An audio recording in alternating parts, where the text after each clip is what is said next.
الرجیم بسم اللہ الرحمن الرحیم الحمدللہ رب العالمین الصلاۃ والسلام علی اشرف الانبیاء والمرسلین سیدنا و نبینا و شفیعنا بالقاسم محمد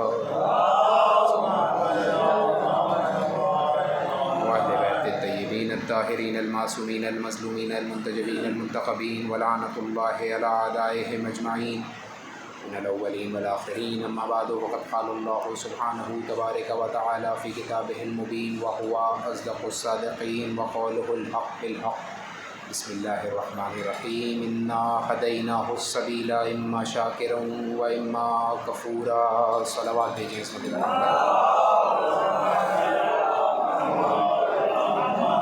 عزیزان محترم، برادران ایمانی و بزرگان قوم و ملت و عزاداران سرکار سید الشہداء، آج کی یہ مجلس صوم کے عنوان سے آپ کے سامنے خطاب کرنے کے لیے حاضر ہوا ہوں۔ پروردگار عالم نے قرآن مجید میں ایک بہترین سورہ جو نازل فرمایا، اس سورے کی یہ بہت ہی مشہور اور معروف آیت ہے جس کی تلاوت کرنے کا شرف ہم نے حاصل کیا۔ پروردگار عالم نے اس آیہ مبارکہ میں ارشاد فرمایا انا ہدیناہ السبیل اما شاکرا و اما کفورا، ہم نے سبیل ہدایت کو قائم کر دیا، اب جو چاہے سبیل ہدایت کا شکر بھیج کر شاکر بندوں میں شمار ہو جائے، اور جو اس کا انکار کر دے گا ہم اسے انکار کرنے والوں میں شمار کر لیں گے۔ بہت صاف مفہوم ہے آیت کا۔ علماء نے، بڑے بڑے تعویل کرنے والوں نے اس بات کو لکھا کہ سبیل ہدایت وہ سبیل کہ جس کے شکر کرنے کی بات کی جا رہی ہے، وہ سبیل ہدایت کیا ہے، کس چیز کو کہتے ہیں سبیل ہدایت؟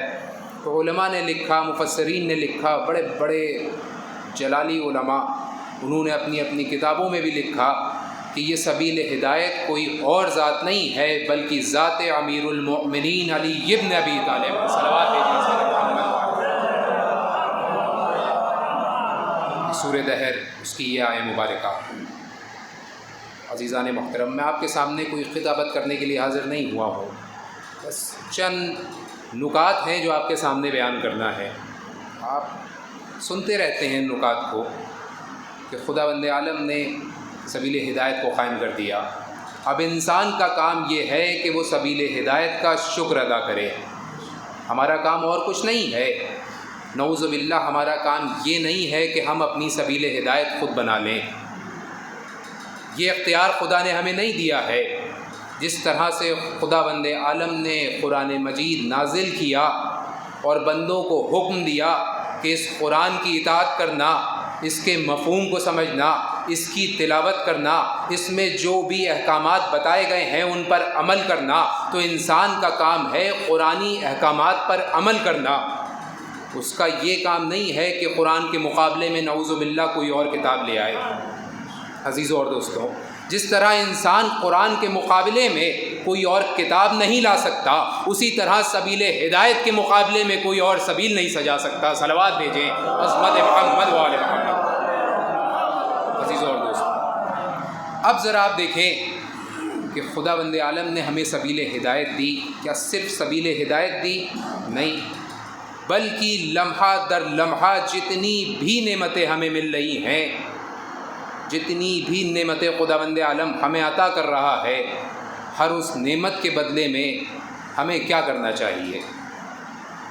اگر عام انسان عام معاشرے میں کسی بھی مذہب سے تعلق رکھتا ہو، کسی بھی ریلیجن کا فالوور ہو، کسی بھی مکتب کا ہو، کسی بھی زاویے سے اگر کسی انسان کے ساتھ کوئی دوسرا انسان کوئی نیکی کرتا ہے تو نیکی کا بدلہ کیا ہوتا ہے؟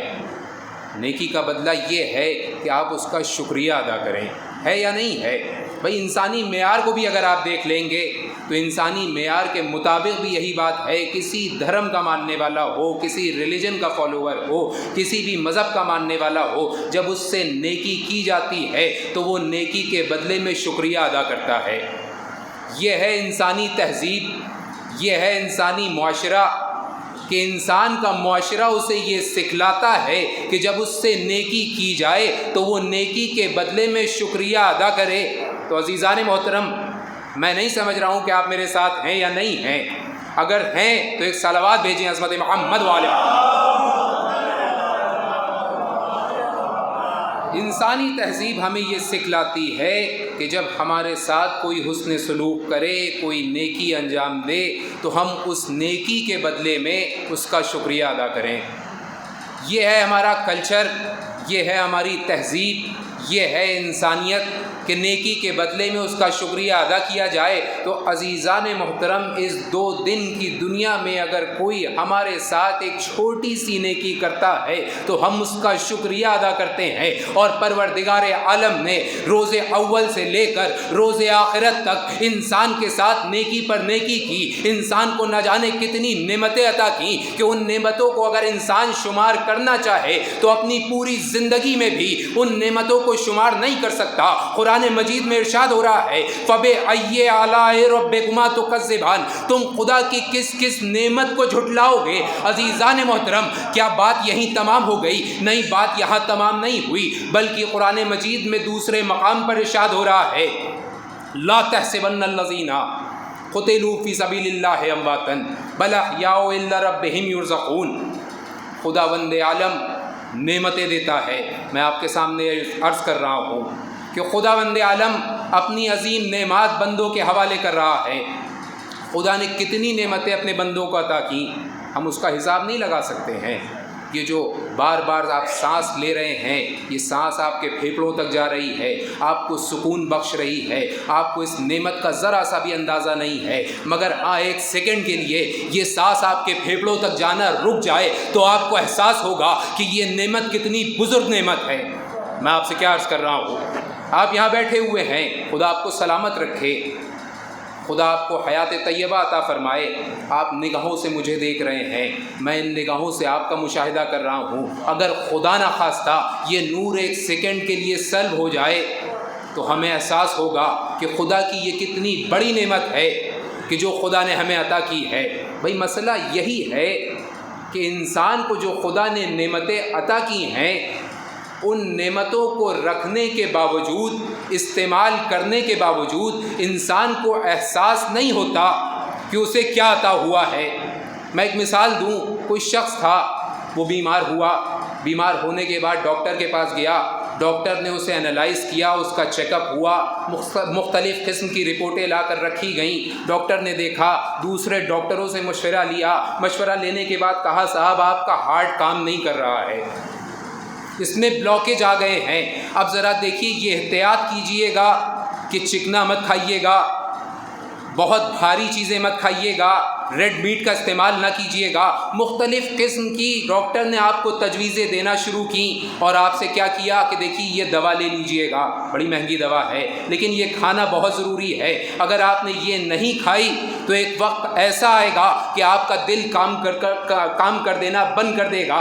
بس عزیزان محترم، جب انسان بیمار ہوا، اس کے قلب میں کوئی بیماری آئی، تب اسے احساس ہوا کہ خداوند عالم نے اسے قلب جیسی بھی ایک نعمت عطا کی تھی۔ اب جب وہ نعمت اس سے سلب ہوئی تو کیا ہوا؟ اب خدا کی بنائی ہوئی نعمتیں جو اب تک آرام سے کھایا کرتا تھا، اسے روک دیا گیا۔ اب انسان پر یہ مجبوریاں عائد ہونے لگ گئیں کہ اسے کیا کھانا ہے، کیا نہیں کھانا ہے۔ تو عزیزان محترم، اب تک ہمیں یہ احساس نہیں تھا کہ خدا نے کس نعمت سے ہمیں نوازا ہے، مگر جب یہ اس تکلیف نے ہمیں دشواریاں دینا شروع کی، تب ہمیں احساس ہوا کہ قلب نام کی بھی ایک نعمت تھی جسے خدا نے ہمارے سینے میں رکھا تھا۔ جب اس میں پریشانی عائد ہوئی تب ہماری مشکلات بڑھتی چلی گئیں۔ بس عزیزان محترم، انسان بڑا محتاط تو رہتا ہے لیکن بڑے سکون میں بھی رہتا ہے۔ جب تک اس پر مصیبت نہ آ جائے تب تک مصیبت کا احساس نہیں ہوتا۔ بہت توجہ، بس اسی طرح سے خداوند عالم نے ہمیں سبیل ہدایت عطا فرمائی ہے۔ جب تک انسان اس دنیا میں زندہ رہتا ہے سبیل ہدایت کے مفہوم کو نہیں سمجھ سکتا۔ جب انسان اس دنیا سے جاتا ہے اور اسے قبر میں لے جایا جاتا ہے، اب جو سلسلہ شروع ہوتا ہے قبر سے لے کر برزخ تک، برزخ سے لے کر قیامت تک، قیامت سے لے کر پل صراط تک، پل صراط سے لے کے جہنم و جنت تک، جب تک یہ سلسلہ شروع نہیں ہو جاتا انسان سبیل ہدایت کو نہیں پہچان پاتا ہے۔ صلوات بھیجیں عظمت محمد و آل محمد۔ عزیزوں اور دوستوں، خدا نے ہمیں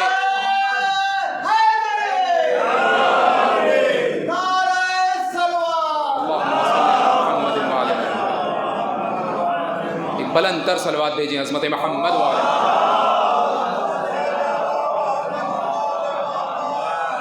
خداوند عالم نے قرآن مجید میں ارشاد فرمایا، اللہ لطیف بعبادہ یرزق من یشاء بغیر الحساب۔ کیا بہترین آیت مبارکہ ہے کہ خداوند عالم نے اپنے بندوں کو بڑا لطف کیا اپنے بندوں پر، اور ان بندوں کو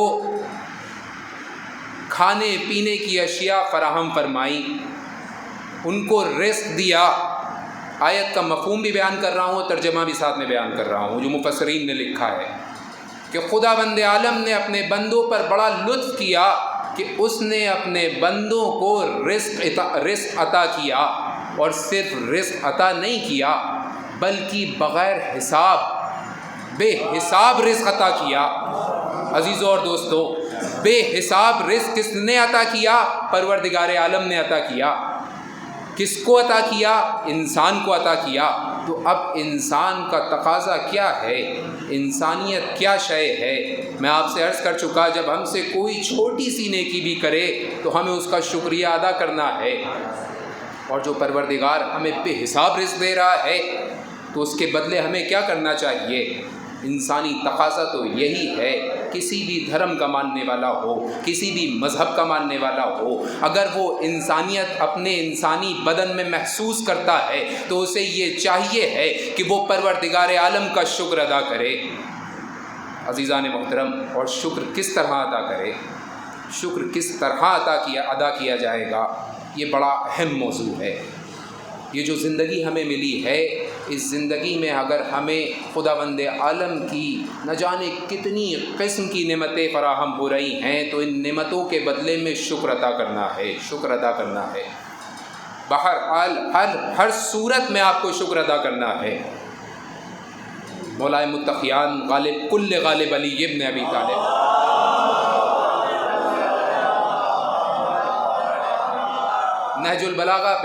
نہج البلاغہ میں ارشاد فرما رہے ہیں، اس خطبے کو آپ دیکھ سکتے ہیں نہج البلاغہ میں بھی، کہ مولا متقیان نے ارشاد فرمایا کہ اگر انسان یہ چاہتا ہے کہ وہ پروردگار عالم کا شکر ادا کرے، اس کی عبادت کرے، تو صحیح شکر ادا کرنے کا طریقہ یہ ہے کہ عبادت کرنے سے پہلے مفہوم عبادت کو سمجھا جائے۔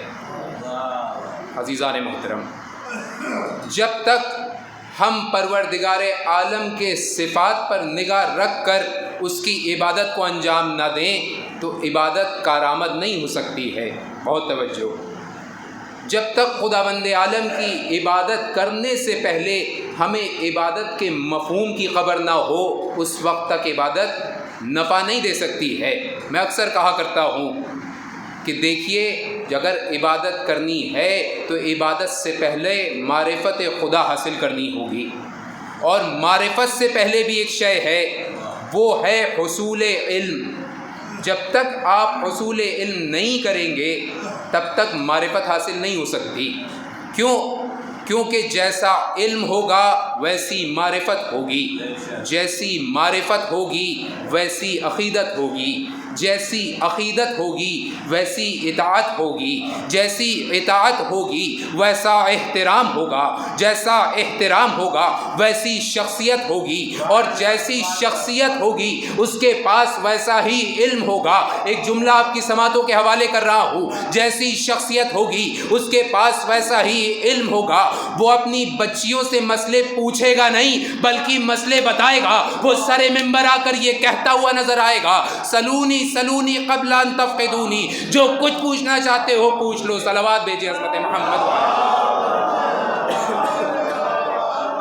عزیزان محترم۔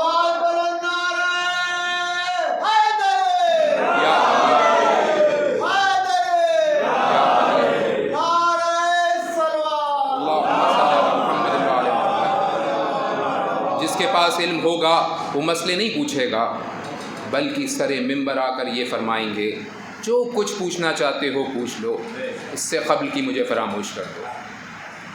عزیزان محترم، یہ ہے سبیل ہدایت جس کی معرفت ہر انسان پر واجب ہے۔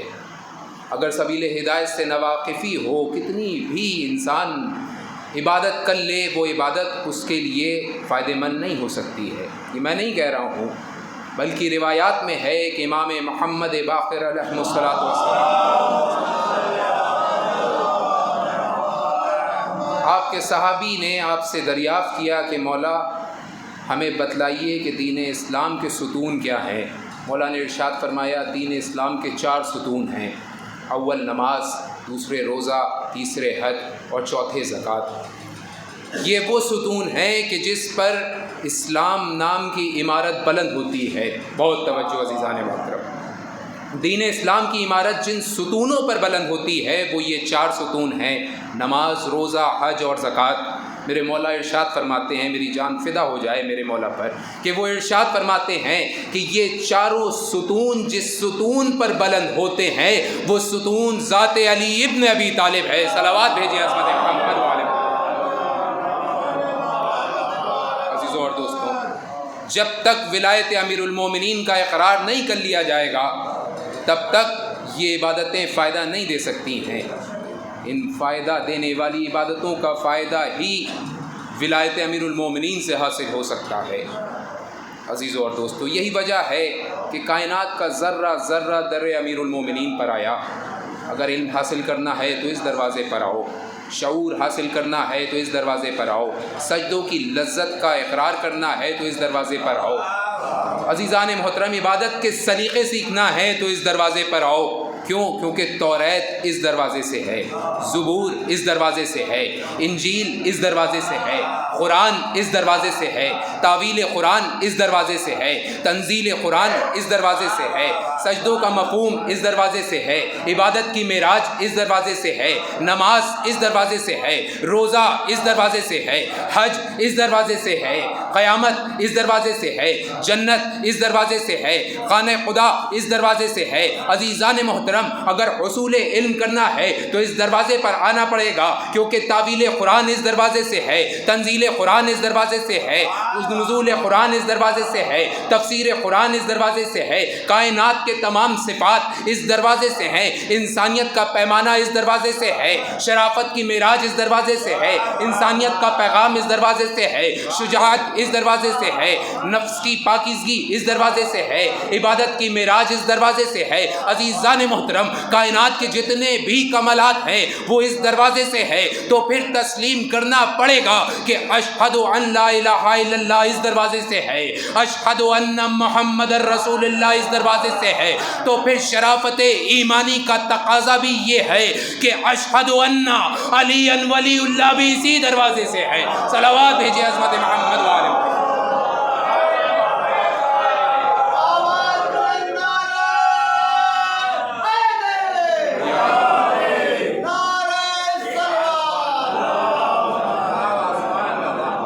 بلند تر صلوات بھیجیں عظمت محمد وآل محمد۔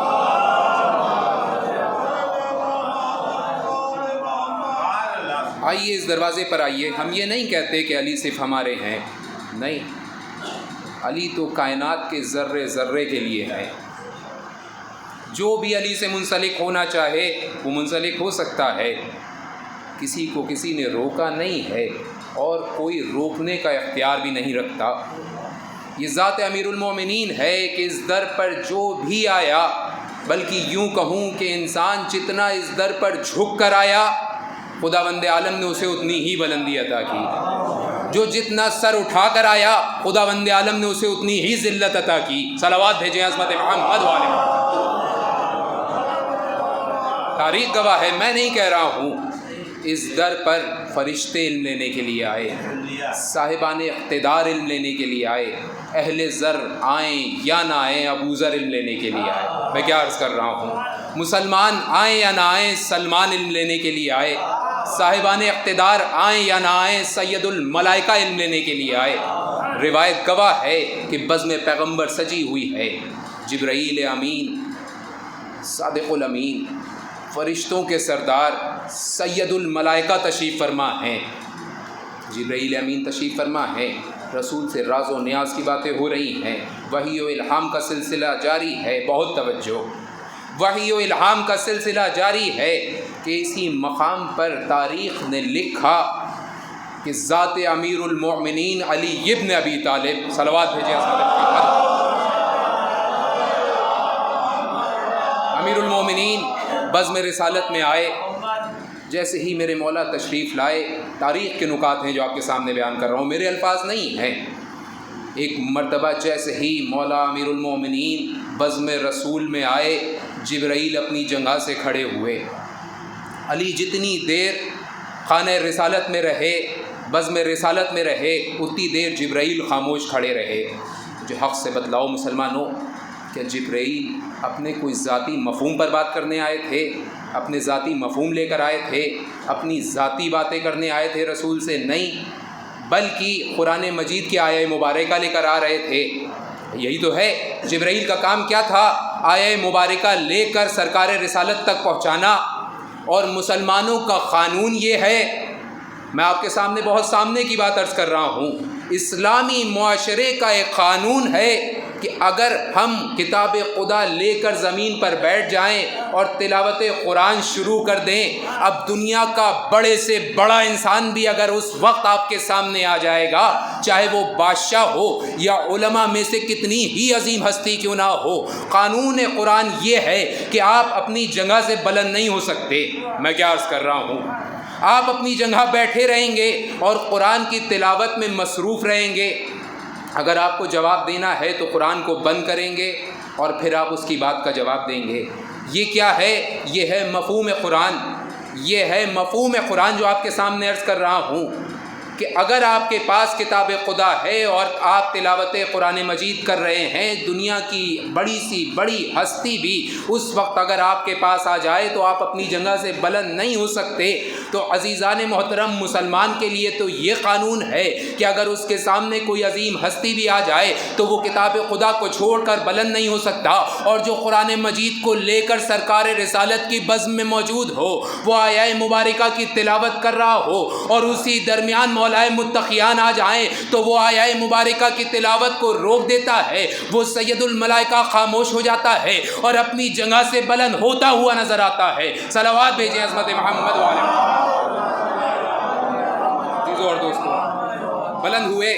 تاریخ نے لکھا جبرائیل امین خاموش کھڑے رہے، مولائے متقیان نے جو بات کرنا تھی سرکار رسالت سے کی اور آپ واپس پلٹ گئے۔ جب آپ واپس پلٹے تو جبرائیل اپنی جگہ پھر بیٹھ گئے۔ رسول نے مسکرا کر پوچھا، ہے جبرائیل، یہ کیا ماجرا ہے؟ تم اپنی جگہ سے کھڑے کیوں ہو گئے؟ جب علی چلے گئے تو اپنی جگہ بیٹھ گئے، یہ کیا ماجرا ہے؟ جبرائیل نے ارشاد فرمایا، یا رسول اللہ، علی میرے استاد ہیں، استاد کی تعظیم حق ہے۔ بہت توجہ، علی میرے استاد ہیں اور استاد کی تعظیم واجب ہے۔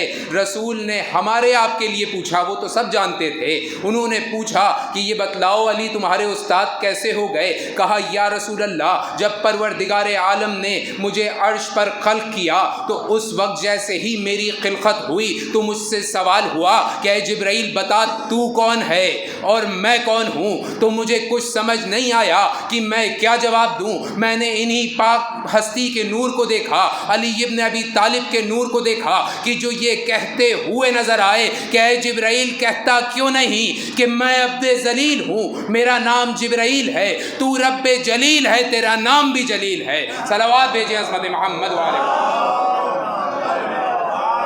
عزیزو اور دوستو، یہ روایت آپ نے سنی ہوگی۔ یہ روایت بیان کرنا مقصود نہیں تھا، بلکہ یہ روایت تو اس لیے بیان کی تاکہ آنے والی روایت بیان کروں۔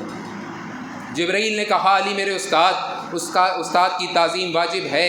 اس مقام پر میری تخلیق ہوئی اور تخلیق ہونے کے بعد مجھ سے سوال ہوا جس کا جواب علی ابن ابی طالب نے مجھے فراہم کرایا۔ اب عزیزان محترم، ایک مرتبہ سرکار رسالت نے جبرائیل کو دیکھا۔ جبرائیل کو دیکھنے کے بعد کہا ہے جبرائیل یہ بتاؤ تمہاری خلقت کس زمانے میں ہوئی، تمہاری خلقت کب ہوئی؟ جب رسول نے جبرائیل سے یہ سوال کیا، عزیزان محترم اب آپ کے محذوف ہونے کے لیے جملہ کافی ہے کہ جیسے ہی جبرائیل سے رسول نے یہ سوال کیا، سرکار جبرائیل نے سرکار رسالت سے ارشاد فرمایا کہ یا رسول اللہ مجھے یہ تو نہیں معلوم کہ میری خلقت کس زمانے میں ہوئی، ہاں اتنا ضرور معلوم ہے کہ جب میری خلقت ہوئی تو اس وقت خداوند عالم نے ایک ستارے کو آسمان پر بلند کیا، مشرق سے ایک ستارے کو نکالا اور وہ ستارہ 30,000 سال میں ایک مرتبہ طلوع ہوتا ہے۔ عزیزان محترم سنیے گا جملہ، جبرائیل ارشاد فرما رہے ہیں جب میری خلقت ہوئی تو پروردگار عالم نے ایک ستارے کو مشرق سے طلوع کیا، وہ ستارہ 30,000 سال میں ایک بار طلوع ہوتا ہے۔ یا رسول اللہ میں نے اس ستارے کو 30,000 سال میں 30,000 بار دیکھا ہے۔ بس عزیزان محترم جو ستارہ 30,000 سال میں ایک بار طلوع ہوتا ہے، جبرائیل نے اسے 30,000 بار دیکھا ہے، تو اب ذرا سوچئے کہ جب جبرائیل کی عمر اتنی طویل ہے، جبرائیل کی خلقت اتنی قدیمی ہے، تو ذرا غور فرمائیے گا کہ میرے مولا ذات امیر المومنین کی خلقت کب ہوئی ہوگی۔ صلوات بھیجیں عظمت محمد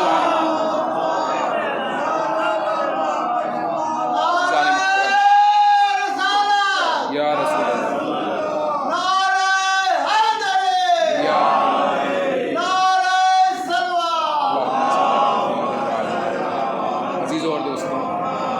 یہی وجہ ہے کہ اس در پر دنیا کا ہر انسان جھکتا ہوا نظر آتا ہے۔ انہی نے ہر کسی کی مدد کی، انہی نے اپنے صرف چاہنے والوں کی مدد نہیں کی بلکہ جو ان کے مخالفین تھے ان کی بھی مدد کی۔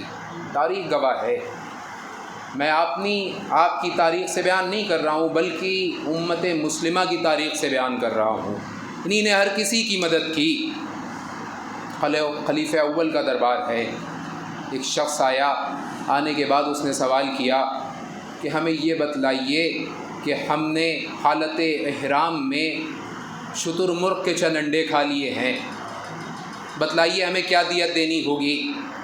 جیسے ہی سوال کو سنا، عزیزان محترم میں آپ سے کیا عرض کروں، جیسے ہی اس سوال کو سنا چونکہ جواب تو معلوم نہیں تھا لہٰذا عرق ندامت پیشانی پر آ گیا۔ عزیزوں اور دوستوں عرق ندامت جیسے ہی پیشانی پر ظاہر ہوا، کہا صحیح سوال تو بہت اچھا ہے آپ کا لیکن جواب میرے پاس نہیں ہے، ان کو ایسا کرو کہ عبد الرحمن ابن عوف کے پاس لے جاؤ، وہ اس کا جواب دیں گے۔ لوگ لے کر اس شخص کو، اس سائل کو عبد الرحمن ابن عوف کے پاس لائے، طق الباب کیا، دروازہ کھلا، کہا کیا ہے؟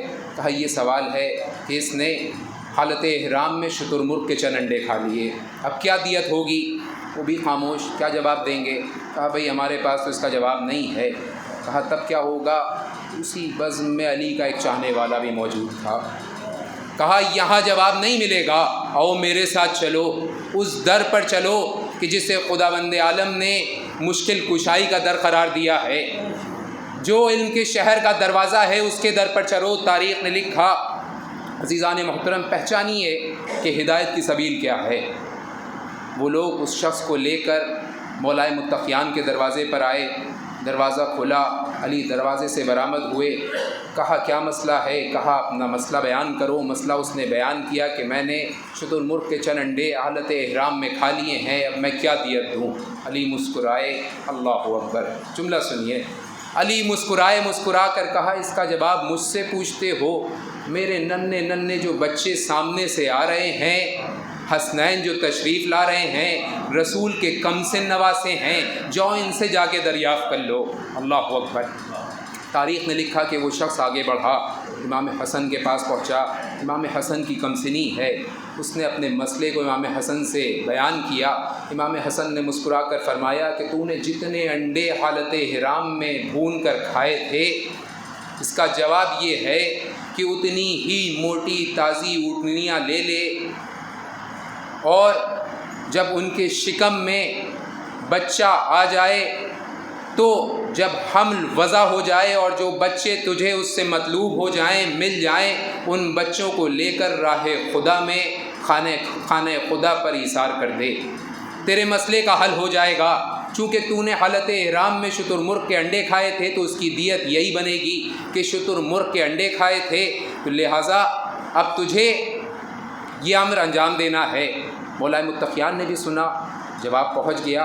اب جب جواب پہنچا تو مولا مسکرا کر پوچھا، بیٹا حسن، آپ نے بجا فرمایا کہ اس سے یہ غلطی سرزد ہوئی تھی، اس کی دیت بھی یہی بنتی ہے، مگر آپ نے یہ نہیں بتایا کہ اگر حمل وضع ہو اور وضع ہونے کے بعد بچے اس دنیا میں آنے کے بعد مر جائیں تو کیا حکم ہوگا۔ جیسے ہی امام حسن نے مولا متقیان کے سوال کو سنا، مسکرا کر فرمایا، ہاں بابا، آپ نے صحیح فرمایا کہ بے شک اس دنیا میں آنے کے وقت کچھ بچے مر جایا کرتے ہیں، ہو سکتا ہو دیت میں کمی ہو جائے، مگر یہ بھی تو بات صحیح ہے نا کہ کچھ انڈے بھی ایسے ہوتے ہیں جو فاسد ہوا کرتے ہیں۔ صلوات بھیجیں عظمت محمد والے عزیزوں اور دوستوں، انہی نے ہر کسی کی مدد کی۔ اب آئیے دوسرا واقعہ بھی دیکھ لیجئے دلیل کے طور پر۔ ایک شخص اور دوسرے دربار میں پہنچا، خلیفہ دوم کے دربار میں پہنچا، اور پہنچنے کے بعد کہتا ہے، علماء نے لکھا کہ جو آنے والا سائل تھا وہ ایسا ہی نہیں تھا، بلکہ اس کی کچھ خصوصیات بھی بیان کی گئیں۔ تو اس کے چہرے پر داڑھی تھی، ماتھے پر سجدے کا نشان تھا، ہاتھوں میں تسبیح تھی، اللہ اللہ حق اللہ کرتا ہوا دربار خلافت میں پہنچا۔ مورخین نے لکھا کہ پہنچنے کے بعد خلیفہ دوم سے سوال کیا کہ میں کچھ اپنا عقیدہ رکھتا ہوں اور چاہتا ہوں کہ آپ کے سامنے اپنے عقیدے کا اظہار کروں، بتلائیے میرا عقیدہ باطل ہے یا درست ہے؟ کہا ہاں بے شک بیان کرو۔ کہا میرا عقیدہ یہ ہے کہ میں بغیر دیکھے کی گواہی دیتا ہوں۔ آپ نے یہ واقعہ سنا ہوگا، میں دلیل کے طور پر استعمال کر رہا ہوں کہ میں بغیر دیکھے کی گواہی دیتا ہوں، ایک ایسی چیز پر ایمان رکھتا ہوں کہ جسے نہ چلتے دیکھا نہ بولتے ہوئے سنا، میں بغیر ذبح کیے ہوئے جانور کھاتا ہوں، میں فتنے اور فساد کو دوست رکھتا ہوں، میں حق سے بیزار ہو چکا ہوں، ذرا مجھے بتلائیے میرا عقیدہ درست ہے یا غلط ہے؟ اب جو لوگوں نے اس کے عقیدے کو سنا تو پریشان ہو گئے، ظاہر ہے جواب تو موجود نہیں تھا۔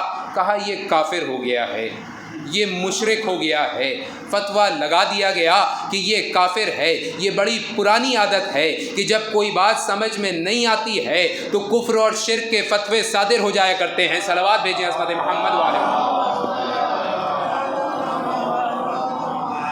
فتویٰ صادر ہوا کہ یہ کافر ہو گیا ہے، یہ مشرک ہو گیا ہے۔ تاریخ نے لکھا کہ لوگوں نے اس کو اتنی مار لگائی کہ اس کا چہرہ بگڑ گیا، لوگ اسے لے کر چلے تاکہ اس پر حد جاری کی جائے، 100 کوڑے مارے جائیں، مگر اتفاق سے اسی بزم میں جناب سلمان فارسی کا گزر ہوا۔ سلمان نے پوچھا کیا ماجرا ہے؟ کہا ماجرا یہ ہے کہ یہ شخص مسلمان تھا، اب اس نے مسلمان ہونے سے انکار کر دیا ہے، اس کا عقیدہ باطل ہو چکا ہے۔ کہا اچھا، کفر اور نفاق کا فیصلہ بعد میں کرنا، پہلے کل ایمان کو تو آ جانے دو۔ صلوات بھیجیں عظمت محمد والے۔ مولا متقیان تشریف لاتے ہیں، دربار خلافت میں پھر سے مقدمہ شروع ہوتا ہے۔ علی نے پوچھا بتلاؤ اس کا جرم کیا ہے؟ کہا یا علی، یہ بغیر دیکھے کی گواہی دیتا ہے، ایسی چیز پر ایمان رکھتا ہے جسے نہ چلتے دیکھا نہ بولتے سنا، بغیر ذبح کیے جانور کھاتا ہے۔ اس کے تمام عقیدوں کو مولا متقیان کے سامنے ظاہر کیا گیا۔ علی نے خلیفہ وقت سے پوچھا تم کیا کہتے ہو؟ کہا علی یہ تو کافر ہو گیا ہے۔ علی مسکرا کر فرمایا یہ تو مومن ہے۔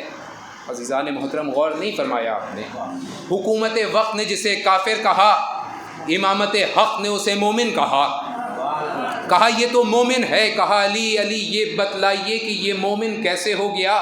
کہا کیا یہ اس کا عقیدہ نہیں ہے کہ یہ بغیر دیکھے کی گواہی دیتا ہے؟ کہا ہاں بے شک اس کا عقیدہ یہی ہے، یہ بغیر دیکھے کی گواہی دیتا ہے. میرے مولا نے ارشاد فرمایا کہ تو نے خدا کو کب دیکھا جو اس کا کلمہ پڑھتا ہے؟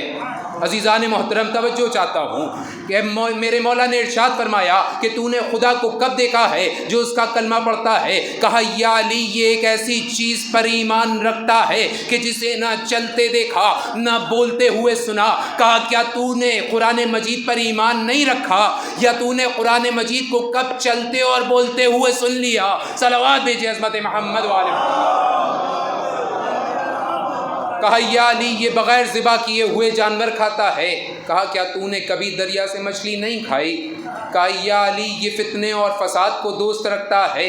کہا انما اموالکم واولادکم فتنۃ، تمہاری مال تمہاری اولاد فتنہ ہے. قرآن مجید میں ارشاد ہوا کہ تمہاری مال اور تمہاری اولاد فتنہ ہے. کیا تو اپنی مال اور اولاد سے محبت نہیں رکھتا، اسے دوست نہیں رکھتا؟ کہا یا علی یہ حق سے بیزار ہو گیا ہے. کہا الموت حق، موت حق ہے، کیا تو موت سے بیزار نہیں ہے؟ عزیزان محترم غور فرمائیے گا کہ صلوات بھیجیں عظمت محمد والے. غور فرمائیے گا کہ حکومت وقت نے جسے کافر کہا، امامت وقت نے اسے مومن کہا. حکومت نے جس پر کفر کا فتویٰ صادر کیا، امامت نے اسے مومن قرار دیا. یعنی عزیزان محترم یہ ڈکشنری اور ہے، وہ ڈکشنری اور ہے، یہ لغت اور ہے، وہ لغت اور ہے. یہاں جو کفر نکلتا ہے در حقیقت وہ ایمان ہوتا ہے، وہاں جو ایمان نکلتا ہے وہ در حقیقت کفر ہوتا ہے. عظیم جملہ آپ کی سماعتوں کے حوالے کرنے جا رہا ہوں. اب سمجھ میں آیا کہ حکومت وقت نے ابو جہل، ابو لہب، ابو سفیان کو مسلمان کیوں قرار دیا اور جناب ابو طالب کو کافر کیوں قرار دیا؟ صلوات بھیجیے عظمت محمد والے. عزیزوں اور دوستوں،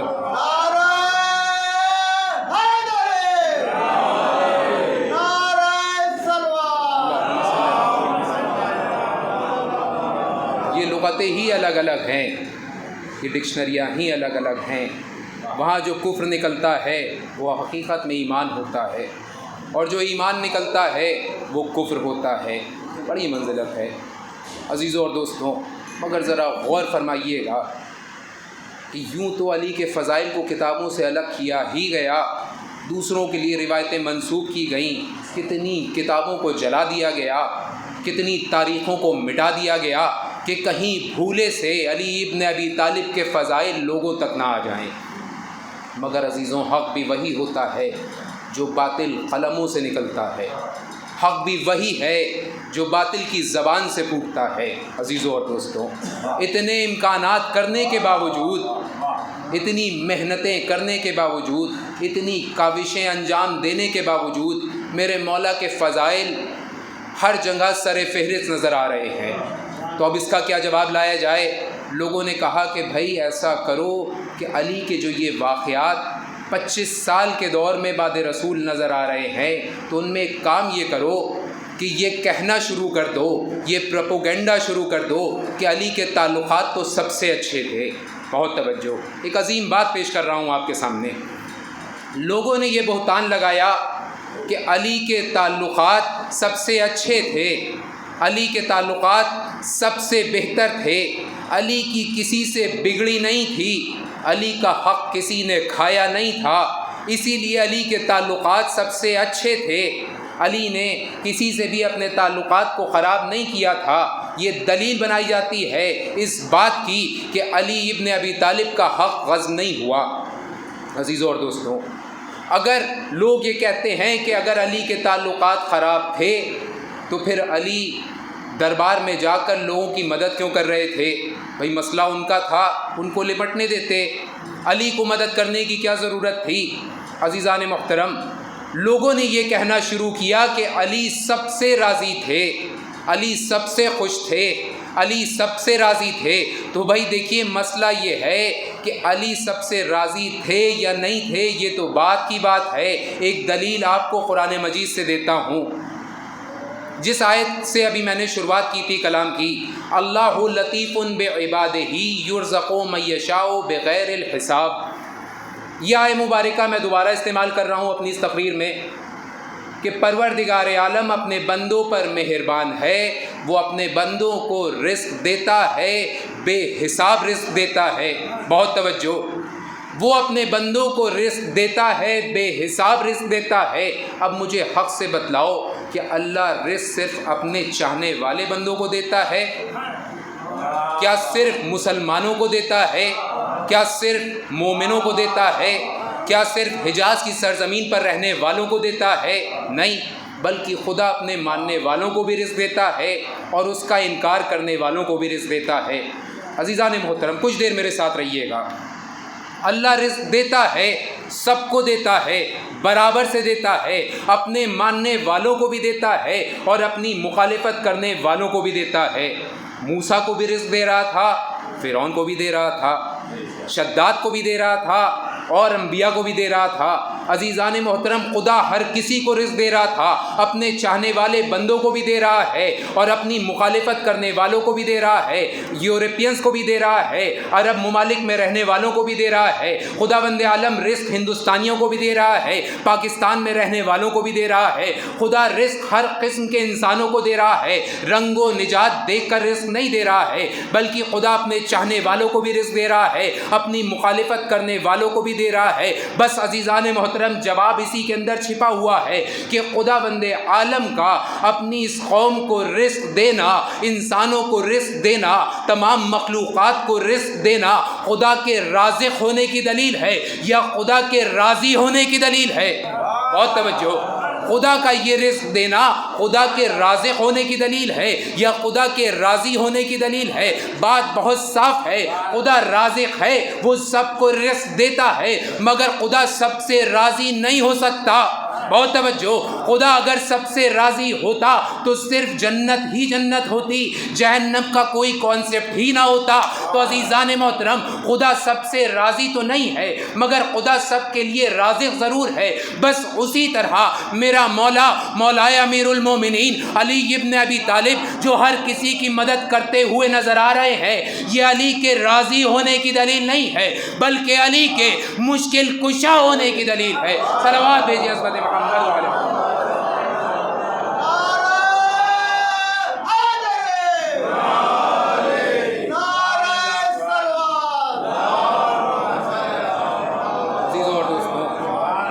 علی کا اب اگر کوئی سوال کرے، اپنے بچوں کے لیے عرض کر رہا ہوں، اپنے چھوٹے بھائیوں کے لیے عرض کر رہا ہوں، بزرگوں کے لیے عرض نہیں کر رہا، وہ مجھ سے بہتر جانتے ہیں کہ اب اگر کوئی سوال کرے کہ علی تو سب سے راضی تھے، نہیں، علی سب سے راضی نہیں تھے، علی ہے مشکل کشا۔ مشکل کشا کا کام ہے مشکل کشائی کرنا۔ وہ یہ دیکھ کر مشکل کشائی نہیں کرتے کہ یہ میرا ماننے والا ہے یا نہیں ہے۔ جو بھی علی سے سوال کرے گا اسے عطا ہوگا۔ عزیزان محترم، معاملہ تو اور زیادہ سنگین ہے۔ اگر ہم درگاہ حضرت عباس جائیں، اگر ہم درگاہوں میں جائیں، مولا کی نظر مانیں، عزا خانوں میں آئیں اور آنے کے بعد ان سے سوال کریں تو ہمارا سوال بعد میں مستجاب ہوگا۔ اگر کوئی غیر دھرم کا آدمی آ جائے، غیر مذہب کا آدمی آ کر سوال کرے گا تو اس کا سوال پہلے سنا جائے گا۔ یہ ہے دلیل ہے، آپ دیکھ سکتے ہیں، جگہ جگہ جا کے دیکھ سکتے ہیں۔ اگر ایسا نہ ہوتا تو غیر مذہب کے افراد ان دروں پر کیوں آتے؟ بتلائیے، حق سے بتلائیے۔ غیر مذہب کے افراد جو اللہ کا کلمہ تو نہیں جانتے مگر بابا حسین کو جانتے ہیں، جو اللہ کی کتاب کو تو نہیں جانتے مگر مولا مشکل کشا کو جانتے ہیں، جو دین اسلام سے بالکل ناواقف ہیں مگر وہ در اہل بیت کو پہچانتے ہیں، جب وہ مشکل میں ہوتے ہیں تو ان دروں کی طرف چلتے ہیں۔ اور اہل بیت رسول ان کی مشکلوں کو آزادی بھی دیتے ہیں، انہیں سکون بھی عطا کرتے ہیں۔ مگر عزیزان محترم، بڑے افسوس کی بات ہے، میں آپ سے کیا عرض کروں کہ اس مرحومہ کی مجلس ہے جو میری مامی بھی تھیں، خالہ بھی تھیں، ان سے بہت رشتے تھے، بڑی مومنہ عورت تھیں، اور انہوں نے پوری اپنی زندگی مودت اہل بیت میں گزار دی۔ عزیزوں اور دوستوں، آپ سے کیا عرض کروں، کس طرح عرض کروں کہ انہوں نے اپنی پوری زندگی اہل بیت کی محبت میں صرف کر دی۔ عزیزوں اور دوستوں، اور میں نے یہ سنا کہ ان کی اولادوں نے ان کی بڑی خدمت کی۔ میں ان کی دلجوئی کے لیے چند جملے کہنا چاہتا ہوں، ان کی اولادوں کے لیے، ان کے شوہر کے لیے، ان کی بچیوں کے لیے، کہ آپ نے بڑی خدمت کی ان کی۔ ایک زمانے تک آپ لوگ خدمت کرتے رہے، اور یہاں تک کہ جب وہ اس دنیا سے، دار فانی سے الوداع کہہ کر چلیں، تو آپ نے بڑے احترام کے ساتھ ان کے جنازے کو سپرد خاک کیا۔ دور دور سے لوگ آ گئے، اور آنے کے بعد لوگوں نے آپ کو تعزیت بھی پیش کی، تسلیت بھی دی، لوگوں نے آپ کو اپنی آغوشوں میں بھی لیا ہوگا، کندھے کو بھی تھپ تھپایا ہوگا، آپ کو دلاسا بھی دیا ہوگا کہ بیٹا گھبرانا نہیں، میری بچی گھبرانا نہیں، دیکھو اگر تمہاری ماں اس دنیا سے چلی گئی ہے تو ہم موجود ہیں، ہم تمہارا ساتھ دیں گے۔ ہاں عزیزوں، یہ انسانی معاشرہ ہے، یہ انسانیت کا تقاضا ہے کہ جب کوئی کسی گھر سے چلا جاتا ہے تو لوگ تعزیت دینے کے لیے جمع ہو جاتے ہیں۔ عزیزوں اور دوستوں، جب میں وہاں اس تشییع جنازہ میں شریک تھا تو میں نے ایک موقع دیکھا جس موقع سے میرا دل محزون ہو گیا۔ جب تشییع جنازہ ہو رہی تھی، مومنہ کو قبر میں اتارا گیا تو کسی مومن نے آواز دی کہ دیکھیے یہ چادر تانی جا رہی ہے، جو اہل خاندان نہ ہو وہ قبر سے دور ہو جائیں تاکہ گھر والے آخری بار ان کا دیدار کر لیں۔ تو میں بھی دور سے کھڑا اس منظر کو دیکھ رہا تھا، اکثر جگہ یہ منظر آپ بھی دیکھتے ہوں گے کہ مومنین دور ہونا شروع ہو گئے۔ کیونکہ یہ اہل بیت کی چاہنے والی ہیں، یہ وہ مرحومہ ہیں جنہی نے زندگی بھر پردہ کیا، یہ وہ مرحومہ ہیں جو جناب زینب کی کنیز ہیں، شہزادی کی کنیز ہیں۔ کہیں ایسا نہ ہو کہ کسی نامحرم کی نظر ان کے چہرے پر پڑ جائے۔ اللہ اکبر! اگر اس گھرانے کی کچھ افراد ایسے ہیں، اس گھرانے سے اگر لوگ منسلک ہو جائیں تو ان کو خدا اتنی عزت دے دیتا ہے کہ نامحرم کی نگاہ ان کے چہروں پر نہیں پڑ سکتی۔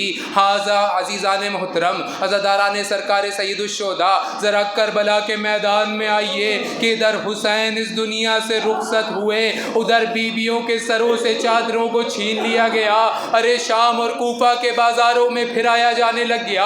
ادھر میں نے سنا کہ کسی نے آواز دی کہ دیکھو جنازے سے دور ہو جاؤ تاکہ گھر کے افراد اپنی والدہ کا، بچے اپنی والدہ کا دیدار کر لے۔ عزیزوں، ایک اور صدا مجھے تاریخ سے سنائی دیتی ہے جو شام اور کوفہ کے بازاروں میں گونج رہی تھی۔ ارے منادی ندا دیتا تھا کہ اے تماشا دیکھنے والوں، تماشا دیکھو کہ یہ علی و فاطمہ کی بیٹیاں ہیں کہ جن کے سروں پر چادر نہیں ہے، یہ نبی کی نواسیاں ہیں کہ جن کا پردہ ان سے چھین لیا گیا ہے۔ جزاکم ربکم خیر الجزا۔ خدا آپ کو کوئی غم نہ دکھائے سوائے غم آل محمد کے۔ بس ایک روایت پڑھوں گا اور مجلس کو تمام کر دوں گا۔ تاریخ نے لکھا کہ جب آپ کو خانوادہ رسالت کو زندان میں ڈال دیا گیا اور وہ وقت آیا کہ یزید نے چوتھے امام کو طلب کیا اور کہتا ہے کہ اب آپ کو اجازت ہے، آپ جہاں جانا چاہتے ہوں چلے جائیے۔ امام سجاد فرماتے ہیں کہ میں خود جب تک اپنی پھوپھی سے مشورہ نہ لے لوں تب تک کوئی قدم نہیں اٹھاؤں گا۔ شہزادی کے پاس آئے، آنے کے بعد عرض کی پھوپھی اماں ہمیں اجازت مل گئی ہے، اب ہم جہاں جانا چاہیں جا سکتے ہیں۔ ایک مرتبہ شہزادی نے اپنے بھتیجے کے چہرے کو دیکھا، اے میرے بچے، اب تک ہم نے اپنے ماں جائے کا غم نہیں منایا ہے، اب تک صفیں آراستہ نہیں ہوئی ہیں، اب تک ہم نے اپنے غریبوں کا ماتم نہیں کیا ہے، بس صفیں ماتم بچھا دی جائے۔ عزیزو، صفیں ماتم بچھائی گئی۔ تاریخ نے لکھا کہ ادھر صفیں ماتم بچھائی گئی، ادھر شام کی عورتیں جمع ہو گئیں۔ بس عزیزو، تبرکات آنا شروع ہوئے۔ تبرکات میں کبھی ایک ننھا سا سر لایا گیا کہ جن کی والدہ نے آگے بڑھ کر اس سر کو اپنی آغوش میں لے لیا۔ عزیزو، دوسرا تبرک آیا، ام فروہ نے آ کے بڑھ کر لے لیا۔ ارے ایک اور جوان کا سر لایا گیا، لیلا نے آگے بڑھ کر لے لیا۔ عزیزو، سرہائے شہداء آتے گئے، بی بی آگے بڑھ بڑھ کر اپنے اپنے شہداء کا سر لیتی گئیں۔ بس تاریخ نے لکھا کہ ایک مرتبہ دو ننھے ننھے سر لائے گئے، ارے جیسے ہی وہ چاند جیسے چہرے اس گھر میں لائے گئے۔ عزیزو، تاریخ کے جملے ہے کہ ایک مرتبہ شام کی عورتوں نے دیکھا کہ ان سروں کا کوئی بھی لینے والا موجود نہیں ہے۔ ایک مرتبہ شام کی عورتیں کہتی ہیں، اللہ اکبر، شام کی عورتیں کہتی ہیں کیا ان دو ننھے ننھے بچوں کی ماں اس دنیا میں نہ